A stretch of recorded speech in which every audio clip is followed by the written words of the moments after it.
कांग्रेस के वरिष्ठ नेता और तिरुवनंतपुरम से सांसद शशि थरूर की पार्टी नेतृत्व से बढ़ती नाराजगी अब खुलकर सामने आ रही है। हाल ही में उन्होंने कांग्रेस में खुद को दरकिनार किए जाने की शिकायत की और यहां तक कह दिया कि अगर पार्टी को उनकी जरूरत नहीं है तो उनके पास विकल्प मौजूद है। थरूर के इस बयान से राजनीतिक गलियारों में हलचल तेज हो गई है और उनके भविष्य को लेकर अटकलों का दौर भी शुरू हो चुका है। थरूर को सीएम बनने का अरमान।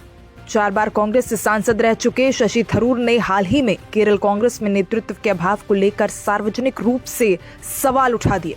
उन्होंने कांग्रेस आलाकमान से मुलाकात कर अपनी भूमिका को लेकर चर्चा की, जिससे ये अटकलें और तेज हो गई कि वो पार्टी से दूरी बना सकते हैं। हालांकि केरल प्रदेश कांग्रेस कमेटी के अध्यक्ष के सुधाकरण के इस संभावना से इनकार कर रहे हैं और कह रहे हैं कि थरूर ना तो पार्टी छोड़ेंगे और ना ही सीपीएम में शामिल होंगे। लेकिन थरूर ने यह भी स्पष्ट कर दिया है कि अगर कांग्रेस अगले विधानसभा चुनावों में सत्ता में आती है तो वो सीएम पद की दौड़ में रहेंगे। उनका दावा है कि विभिन्न सर्वेक्षणों में उन्हें केरल में सबसे लोकप्रिय कांग्रेस नेता के रूप में देखा गया है। ये बयान कांग्रेस के राज्य नेतृत्व के लिए असहज करने वाला साबित हो रहा है। थरूर को लेकर कांग्रेस में भी नाराजगी। थरूर के बयानों पर रिएक्शन देते हुए सुधाकरण ने उन्हें आगाह किया कि पार्टी लाइन से बाहर जाकर मीडिया में अपनी बात रखना सही तरीका नहीं है। सुधाकरण कहते हैं, थरूर के पास अपनी गलतियों को सुधारने का समय है। मीडिया के माध्यम से पार्टी के खिलाफ बयान देना दुर्भाग्यपूर्ण था। किसी को भी अपनी सीमाएं पार नहीं करनी चाहिए।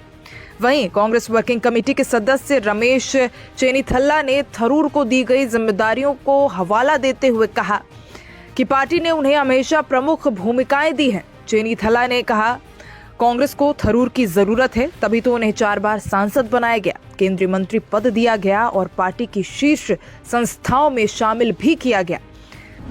क्या कांग्रेस से हो रहा मोह भंग? थरूर के हालिया बयानों से लगता है कि कांग्रेस से उनका मोह भंग बढ़ गया है। उनकी राष्ट्रीय स्तर पर भूमिका की मांग और सीएम बनने की इच्छा से पार्टी के अंदर खलबली मची हुई है।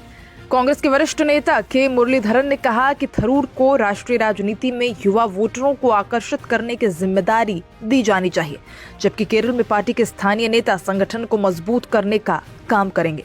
हालांकि थरूर के विकल्प वाले बयान के बाद ये सवाल उठने लगे हैं कि क्या वो किसी नई राजनीतिक राह की ओर बढ़ रहे हैं या फिर कांग्रेस नेतृत्व से अपनी भूमिका को और महत्वपूर्ण बनाने के लिए दबाव बना रहे हैं। आने वाले दिनों में ये देखना दिलचस्प होगा कि कांग्रेस आलाकमान इस मामले को किस तरह संभालती है और थरूर अपने अगले कदम के तौर पर आखिर क्या फैसला लेते हैं।